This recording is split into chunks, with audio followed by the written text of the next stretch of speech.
ইউক্রেনের ঘন সবুজ বনাঞ্চল, গাছের ডালে ডালে জড়িয়ে রয়েছে লাখ লাখ মিটারের সূক্ষ্ম এক অদ্ভুত জাল। সূর্যের আলোর ছটায় চিকচিক করছে। দূর থেকে দেখে মনে হতে পারে বিশাল কোনো মাকড়সার তৈরি জাল, যা দেখলে যে কারোর গায়ে কাটা দিবে। কিন্তু এই রহস্যময় সুতার পেছনে লুকিয়ে আছে আধুনিক যুদ্ধের এক গোপন প্রযুক্তিগত লড়াই। বলা যায় এই মাকড়সার জাল বদলে দিয়েছে আধুনিক যুদ্ধের সংজ্ঞায়। ইউক্রেনের শক্তিশালী সিগন্যাল জ্যামিং এড়িয়ে আকাশে হামলা চালাতে রাশিয়ার ব্যবহার করা এই প্রযুক্তির কারণেই সামনে এসেছে এক ভয়ঙ্কর সত্য, যা আগামী দিনে শুধু ইউক্রেন নয়, পৃথিবীর অন্যান্য স্থানেও এমন দৃশ্যের জন্ম দিতে পারে।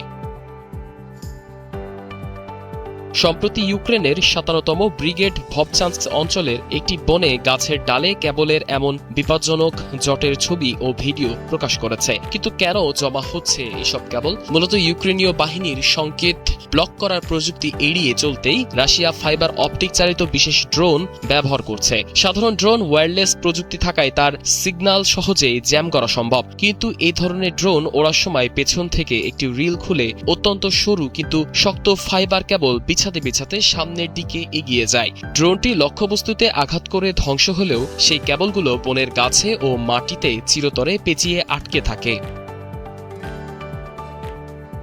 এই ড্রোন ব্যবহারের বিষয়ে রাশিয়ার বক্তব্য খুবই স্পষ্ট। মস্কোর দাবি, ন্যাটোর দেওয়া জ্যামিং প্রযুক্তি অকেজো করার একমাত্র শতভাগ সফল উপায় এই ফাইবার কেবল। কারণ কেবলের ভেতর দিয়ে সরাসরি সিগন্যাল পাঠানোর কোনো ব্লকার দিয়েই এই গতি থামানো যায় না। ফলে ক্যামেরা দিয়ে একদম পরিষ্কার ভিডিও দেখে রাশিয়ান ড্রোন চালকেরা যে কোনো লক্ষ্যবস্তুতে নিখুঁত আঘাত হানতে পারে। রাশিয়ার কাছে এটি বড় সামরিক জয় হলেও এর মাসুল দিচ্ছে ইউক্রেনের পরিবেশ। তবে ইউক্রেনেও এ ধরনের ড্রোন এখন রাশিয়ার বিরুদ্ধে ব্যাপকভাবে ব্যবহার করছে।